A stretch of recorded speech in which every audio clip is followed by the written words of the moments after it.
did the Winfield and the Placefield, and it's just, it's mind-boggling to think about now that was the extent I was gambling. I did not want to miss a race, mentally I was just like, well, what if this is the one that I'm going to make money on? Or I've just lost money in the previous race, I'm damn sure going to win it back in this race. And it's, really, even if it was like a kind of egg and spoon race at one of the all-weather tracks, it was worth, for me, it was worth taking that chance and having a bet. Thank you. And can I ask you to please describe what it's like to have a gambling addiction, excuse me, to somebody who's never gambled before themselves? To have an addiction, I think it's something, there's a bit of self-denial goes on. But admitting it to yourself first is very important, and seeking help. I don't know if I'm answering this question the right way.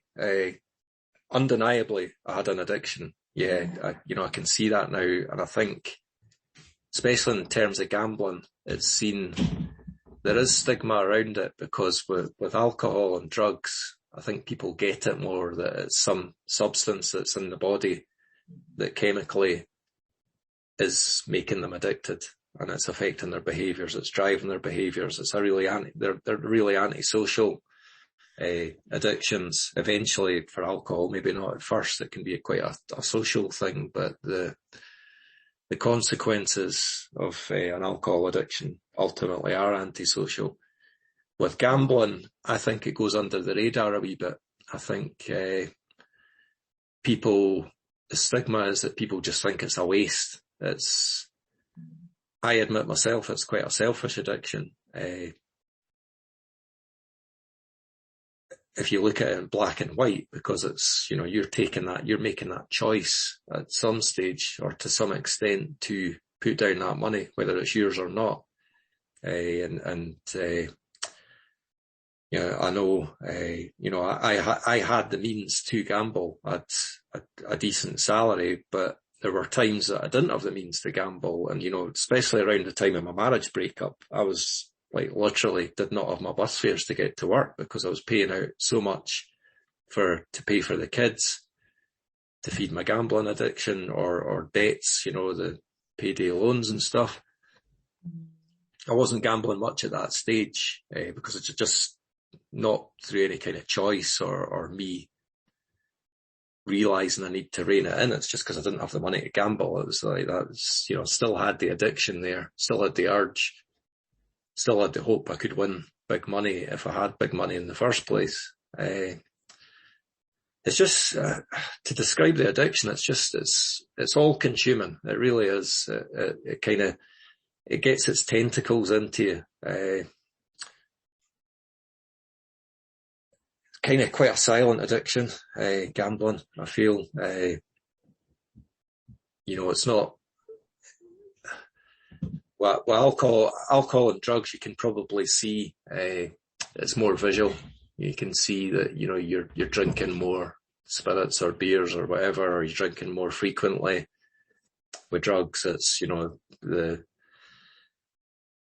it's what you're using and how often you're using it. With gambling, it can be that kind of build up, and it's driven by it's more a game of chance, because if you win, you're maybe not going to experience the real ill effects of the addiction.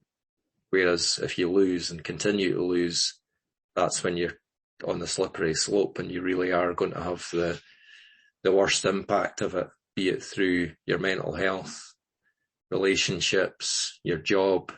It's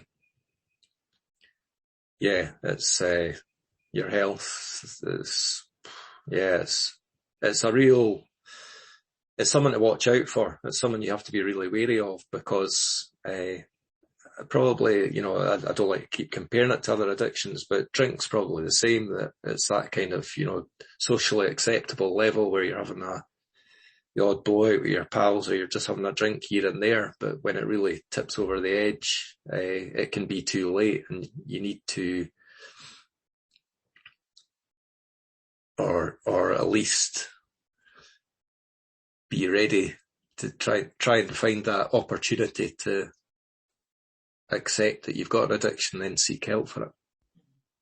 Thank you. And what would you say things are like for you now? Really good, yeah. I mean, it was devastating when Sharon passed away, but I've been lucky enough to meet a new partner. I'm very open with her about my addiction and,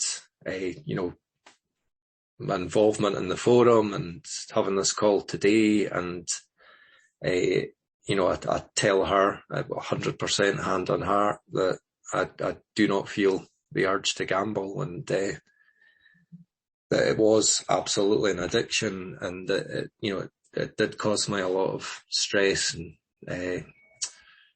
unhappiness, and probably as a knock-on effect others around me. So yeah, I'm in a good place. I think it was a real turning point for me, that period of my life, maybe 2012 to 14, given what happened with Sharon and changing career and getting into the third sector, far more kind of thoughtful, reflective, not just about my gambling. I think having worked for a mental health organisation, it was really helpful to open up a bit more, or certainly be willing to confront and talk about my feelings more. And that's kind of that fits nicely with me kind of being far more open and reflective and keen to look at the reasons why my addiction happened in the first place. I don't look back and regret it or say, oh, if only that hadn't happened. It's pointless. I get that. It's, what's happened. I absolutely see all the kind of straight lines to the arrows that point to why it happened. All I can do now is certainly with a teenage son in particular is share my story where I can. And, I've not actually sat down with him and had a real good talk about how much it affected me, but I will do. I think he's probably ready for that. He'll be able to legally gamble soon. I think there's encouraging early signs that he sees it as a bit of a mugs game, if you like, but without kind of, I'm not saying he would never gamble, but I think if I told him my story, it would be quite useful to give him the tools to kind of navigate the minefield of growing up in Scotland and being surrounded by all the betting adverts, the betting opportunities. I think, it'll give him food for thought. And, out with my own family, I'm willing to do that for others too, but I do not want to preach. I do not want to say to people, I'm right, you're wrong, let's do not gamble. It's not a case of that. It's just like, look what happened to me. Look what happened to others. Just be wary, be mindful that there can definitely be another side to gambling. It can cause real harms. Just quickly, I've just remembered going back to your other question about the addiction of gambling. I think the secrecy and the stigma is a massive thing. It's, as I mentioned, that it's not as visible an addiction as others, and that feeds that kind of paranoia, secrecy, shame. You start to bottle a lot up. You don't even know you're absorbing it. You're internalizing it. You're carrying it around. You become quite cynical. So you hear about others that maybe have a bet, and you hear, their stories. And if you're a thoughtful gambler and you do a lot of kind of self-analysis, you can pick up the signs that are classic patterns of behaviour. Shouting about the wins but covering up the losses, and I find it fascinating. I do. There's so much psychology involved in it, in gambling.